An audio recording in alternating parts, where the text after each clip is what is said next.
et son compagnon de ne pas aller dans une contrée. Est-ce que vous suivez? Il dit de ne pas aller dans tel endroit. Il les interdit, le Saint-Esprit les interdit de rentrer là. Mais là où il leur dit de partir, on les frappe, on les déshabille, puis on les met en prison. Si c'est toi, qu'est-ce que tu vas dire?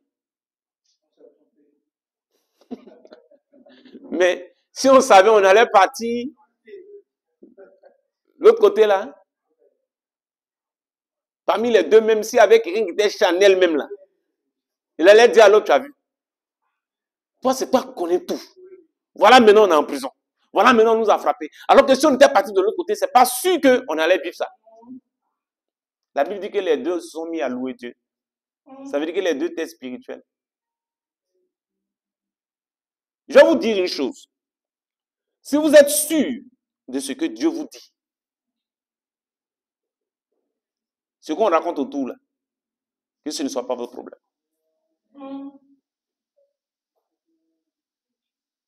Est-ce qu'on me comprend? Que ce ne soit pas votre problème. Ce que vous savez de Dieu, croyez jusqu'à la dernière énergie. On a vu le miracle qui s'est produit quand ils étaient en prison, n'est-ce pas? Qu'est-ce qui s'est passé? Les fondements de la prison sont ébranlés. Tous les prisonniers ont été libérés. Un phénomène qui n'a jamais existé. Ça venait de se produire. Pourquoi? Parce qu'il y a des gens qui ont obéi à Dieu. On veut voir des prodiges, on veut voir des exploits, on veut voir des miracles. On veut qu'on nous dise que nous sommes des acteurs du réveil. Mais on n'est pas prêt à assumer ce que les gens racontent. Est-ce que je parle à quelqu'un? Oui, il faut accepter ce que les gens racontent. Il y a des gens qui ont été marginalisés, méprisés par leur société, par toute leur communauté. Mais en fin de compte, les gens ont dit on s'est trompé. Amen. Qui connaît Catherine Kuhlman? C'était une servante de Dieu, c'est une servante de Dieu qui a connu un divorce. Elle était même allée prêcher dans une église et les gens se sont rendus compte qu'elle vient de divorcer en fait. Mais les pasteurs qui l'ont invitée ne savaient pas. Donc dès qu'on leur a dit, mais celle-là, elle a divorcé, ils sont partis la faire descendre de la chair. Amen. Mais elle est restée toujours sur sa foi. Les mêmes qui l'ont fait descendre de la chair la cherchaient après. Quand ils voyaient ce que Dieu faisait avec elle. Quand vous êtes convaincu de quelque chose, allez jusqu'au bout. Celui qui abandonne, c'est un lâche. Amen. Dieu sait ce qu'il fait lorsqu'il met la conviction dans ton cœur. Il sait où il est en train de t'envoyer. Il sait ce qu'il est en train de faire. Est-ce que je parle à quelqu'un? Dis Amen, très bien. Alléluia. Donc, il nous faut quoi? Le Saint-Esprit. Alléluia. Vous allez voir beaucoup de personnes qui sont hommes de Dieu, qui sont pasteurs, qui sont missionnaires, évangélistes. Dieu ne les a pas envoyés. Dieu ne les a pas envoyés. Ils ne travaillent pas avec le Saint-Esprit. C'est-à-dire qu'il y a des missions dans lesquelles Dieu n'y est pas. Est-ce qu'on me comprend? Est-ce qu'on me comprend? On va lire ça. Moi-même, je vais lire, puisque c'est un peu long. Amen. Je vais lire pour aller un peu plus vite. Jérémie 23 à partir du verset 1. Pour ceux qui notent, vous notez du verset 1 au verset 40. Jérémie 23, 1 à 40. La lecture est longue, mais c'est important. Amen. Jérémie 23.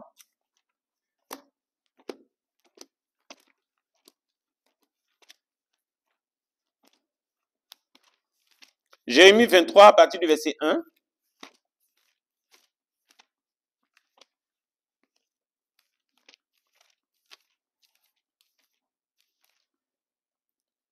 Malheur aux pasteurs qui détruisent et dispersent le troupeau de mon pâturage, dit l'Éternel. C'est pourquoi ainsi parle l'Éternel. L'Éternel, le Dieu d'Israël.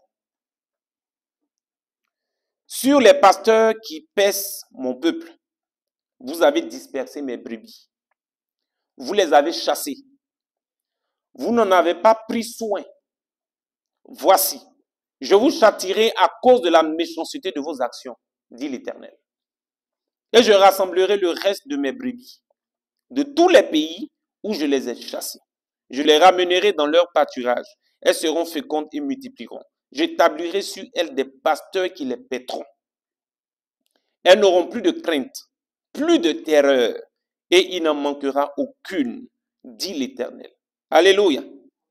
Ça veut dire que les brebis se sont retrouvées dans la peur, dans la terreur, dans la crainte, dans la condamnation.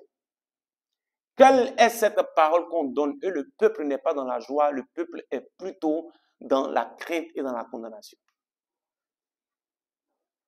Quel est cet évangile? Quelle est cette doctrine? Ou quelles sont ces doctrines qu'on enseigne, qu'on prêche aux gens?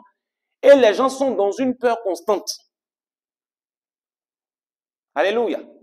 Au point même de douter de leur salut. Au point même de se dire, est-ce que moi je peux être sauvé? Les gens vivent dans la peur. Les gens viennent faire leurs offrandes, leurs dîmes, parce qu'ils ont peur de rater un boulot ou ils ont peur de perdre leur travail. Est-ce qu'on me suit? Quand on a peur de perdre son boulot et on vient faire une offrande ou on vient donner la dîme comme ça, on n'a pas reçu la bonne parole. On est dans la peur.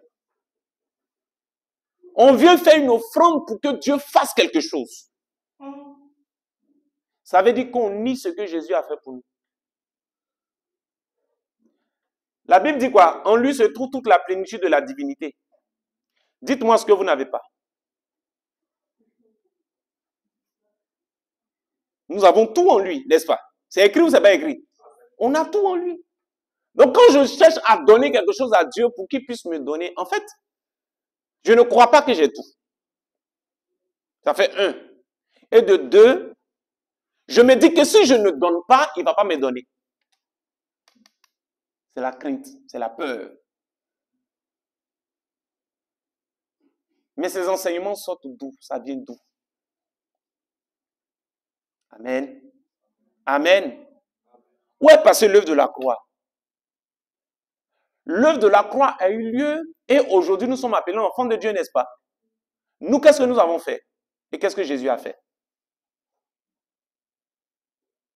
Jésus lui s'est donné pour nous, n'est-ce pas? Nous, on a fait quoi pour avoir la vie éternelle?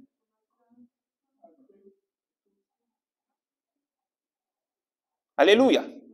Maintenant, celui qui a tout fait, et puis moi, je suis devenu enfant de Dieu, là. Hein? Je me mets devant lui, je dis, je vais donner ça, il faut me donner ça. Bon, je ne sais pas si vous-même vous réfléchissez, vous voyez un peu, hein? Est-ce qu'on me comprend bien? Lui, qu'est-ce qu'il t'a demandé pour donner sa vie pour toi? Hein? Rien. Maintenant, il a donné sa vie pour toi. Tu es sauvé maintenant. Toi, tu lui dis, bon, pour que j'ai ça là, tiens ça d'abord.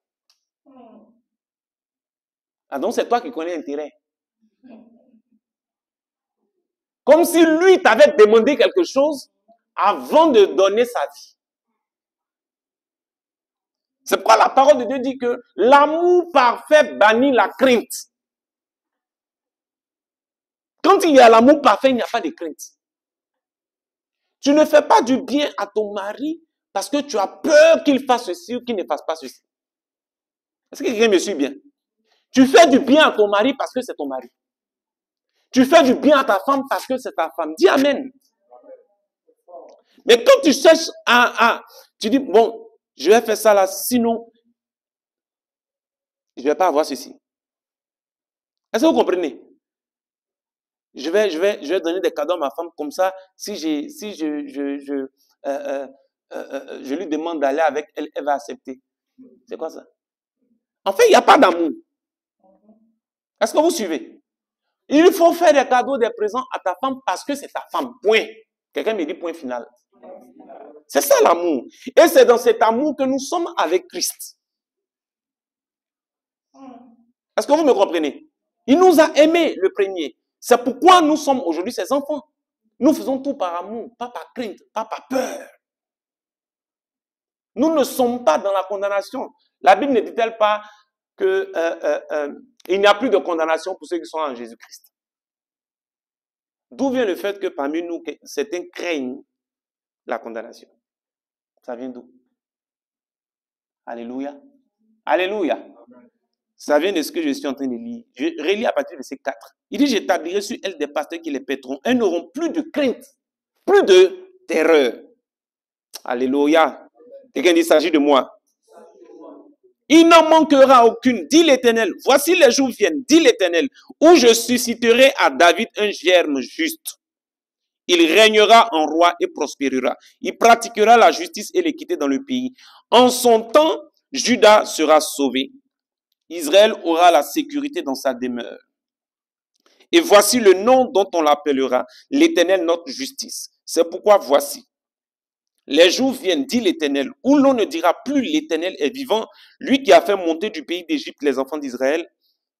Mais on dira, l'Éternel est vivant, lui qui a fait monter et qui a ramené la postérité de la maison d'Israël, du pays du septentrion et de tous les pays où je les avais chassés, et ils habiteront dans leur pays. Grâce à la véritable parole, les enfants de Dieu seront gagnés par l'évangélisation. Les enfants de Dieu seront gagnés par la véritable parole. Alléluia. Est-ce que vous suivez? Je continue toujours. Sur les prophètes, mon cœur est brisé au-dedans de moi. Verset 9. Tous mes os tremblent. Je suis comme un homme ivre, comme un homme pris de vin, à cause de l'Éternel et à cause de ses paroles saintes. Car le pays est rempli d'adultère. Le pays est en deuil à cause de la malédiction. Les plaines du désert sont desséchées. Ils courent au mal. Ils n'ont de la force que pour l'iniquité. Prophètes et sacrificateurs sont corrompus. Même dans ma maison, j'ai trouvé leur méchanceté, dit l'Éternel. C'est pourquoi leur chemin sera glissant et ténébreux. Ils seront poussés et ils tomberont, car je ferai venir sur eux le malheur. L'année où je les châtierai, dit l'Éternel. Dans les prophètes de Samarie, j'ai vu de l'extravagance. Ils ont prophétisé par Baal. Ils ont égaré mon peuple d'Israël. Mais dans les prophètes de Jérusalem, j'ai vu des choses horribles. Ils sont adultères. Ils marchent dans le mensonge. Ils fortifient les mains des méchants afin qu'aucun ne revienne de sa méchanceté. Ils sont tous à mes yeux comme Sodome et les habitants de Jérusalem comme Gomorrhe. C'est pourquoi ainsi parle l'Éternel des armées sur les prophètes. Voici, je vais les nourrir d'absinthe et je leur ferai boire des eaux empoisonnées. Car c'est par les prophètes de Jérusalem que l'impiété s'est répandue dans tout le pays. Ainsi parle l'Éternel des armées. N'écoutez pas les paroles des prophètes qui vous prophétisent. Ils vous entraînent à des choses de néant. Ils disent des visions, ils disent les visions de leur cœur et non ce qui vient de la bouche de l'Éternel. Alléluia. Les gens n'ont plus pour référence la parole de Dieu. Ce qui est leur parole maintenant, c'est leur vision. C'est ce que Dieu leur dit là. C'est ça qui est leur parole maintenant. Verset 17, ils disent à ceux qui me méprisent, l'Éternel a dit, vous aurez la paix. Et ils disent à tous ceux qui suivent les penchants de leur cœur, il ne vous arrivera aucun mal. Comment quelqu'un s'éloigne de l'Éternel? Quelqu'un n'a pas la crainte de Dieu. Quelqu'un ne marche pas dans la parole de Dieu. Tu lui prophétises du bonheur. Alléluia. N'est-ce pas à ça qu'on assiste aujourd'hui? Verset 18. Qui donc a assisté au conseil de l'Éternel pour voir, pour écouter sa parole? Qui a prêté l'oreille à sa parole? Qui l'a entendu? Voici la tempête de l'Éternel, la fureur éclate, l'orage se précipite, ils font sur la tête des méchants. La colère de l'Éternel ne se calmera pas, jusqu'à ce qu'il ait accompli, exécuté les desseins de son cœur. Vous le comprendrez dans la suite des temps. Je n'ai point envoyé ces prophètes. Ils ont couru. Comme je vous disais tout à l'heure, on ne t'envoie pas. On n'a pas dit, c'est maintenant. C'était le clou qui est parti en même temps. Ils ont couru. Je ne leur ai point parlé et ils ont prophétisé. S'ils avaient assisté à mon conseil, ils auraient dû faire entendre mes paroles à mon peuple. Ils n'ont même pas assisté à ce que Dieu dit. Ils s'en vont raconter quoi? Dieu ne les a pas envoyés. Alléluia. Et les faire revenir de leur mauvaise voie, de la méchanceté de leurs actions. Ne suis-je un Dieu que de près, dit l'Éternel, et ne suis-je pas aussi un Dieu de loin? Quelqu'un se tiendra-t-il dans un lieu caché, sans que je le voie, dit l'Éternel? Ne remplis-je pas, moi, les cieux et la terre, dit l'Éternel? Les gens croient se cacher. Hein? Alléluia. Vous voyez, quand ils font toutes ces choses, ils pensent qu'ils se cachent. Quand ils viennent dire au peuple des choses qu'eux-mêmes ne sont pas capables de faire, ils pensent qu'ils se cachent. Alléluia. J'ai entendu ce que disent les prophètes, qui prophétisent en mon nom le mensonge, disant, c'est le verset 25. J'ai eu un songe. Songe a pris la place de la parole de Dieu. Jusqu'à quand ces prophètes veulent-ils prophétiser le mensonge? Prophétiser la tromperie de leur cœur. Ils pensent faire oublier mon nom à mon peuple par les songes que chacun d'eux raconte à son prochain. Comme leurs pères ont oublié mon nom pour Baal, que le prophète qui a eu un songe raconte ce songe et que celui qui a entendu ma parole rapporte fidèlement ma parole. Pourquoi mêler la paille au froment, dit l'Éternel? Ma parole n'est-elle pas comme un feu, dit l'Éternel, et comme un marteau qui brise le roc? C'est pourquoi, voici, dit l'Éternel, j'en veux aux prophètes qui se dérobent mes paroles l'un à l'autre. Voici, dit l'Éternel, j'en veux aux prophètes qui prennent leur propre parole et la donnent pour ma parole. Voici, dit l'Éternel, j'en veux à ceux qui prophétisent des songes faux, qui les racontent et qui égarent mon peuple par leurs mensonges et par leur témérité. Je ne les ai point envoyés. Je ne leur ai point donné d'ordre. Alléluia. Vous voyez, le premier point que j'ai développé. Il n'a pas donné ordre. Les gens même se sont envoyés comme ça. Et ils ne sont d'aucune utilité à ce peuple, dit l'Éternel. Si ce peuple ou un prophète ou un sacrificateur te demande quelle est la menace de l'Éternel, tu leur diras quelle est cette menace, je vous rejetterai, dit l'Éternel. Et le prophète, le sacrificateur ou celui du peuple qui dira menace de l'Éternel, je le châtierai, lui et sa maison. Vous direz chacun à son prochain, chacun à son frère, qu'a répondu l'Éternel, qu'a dit l'Éternel, mais vous me direz plus menace de l'Éternel, car la parole de chacun sera pour lui une menace. Vous tordez les paroles de Dieu vivant, de l'Éternel des armées, notre Dieu. Tu diras au prophète, que t'a répondu l'Éternel? Qu'a dit l'Éternel? Et si vous dites encore, menace de l'Éternel, allons ainsi par l'Éternel, parce que vous dites ce mot, menace de l'Éternel, quoi que j'ai envoyé vers vous pour dire, vous ne direz pas menace de l'Éternel. À cause de cela, voici, je vous oublierai et je vous rejetterai, vous et la ville que j'avais donnée à vous et à vos pères.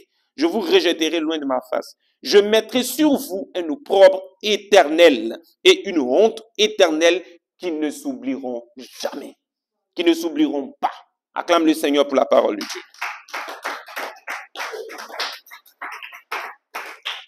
Alléluia. Quand le Saint-Esprit fait défaut, Dieu n'a rien à voir avec cette mission. Alors tout ce qui se fait par l'homme, se fait par la pensée humaine, se fait par les propres prophéties qui viennent de l'esprit de l'homme. Voici des gens que Dieu n'a pas envoyés, qui se sont envoyés eux-mêmes, qui n'assistent point au conseil de Dieu, mais qui viennent livrer des paroles. Bien-aimés, je veux parler à quelqu'un ce soir. Ouvrons nos yeux. Ouvrons nos yeux, peuple de Dieu. Quand on prêche la parole, cherche à comprendre. Celui qui comprend la parole, on ne peut pas mentir à cette personne. Oui, on ne peut pas. Quand quelqu'un vient te raconter des bêtises, quand il commence même, non, Dieu m'a dit, voici ce que j'ai reçu, voilà, toi-même, tu as assis, mais puis tu commences à rire en même temps. Alléluia. Nous sommes à une époque où nous devons être assis dans la parole. Parce qu'il y a beaucoup de diseurs de bonne aventure. Il y a beaucoup de menteurs. Et ici, la parole s'adresse à des pasteurs qui sont en train de mal paître le troupeau.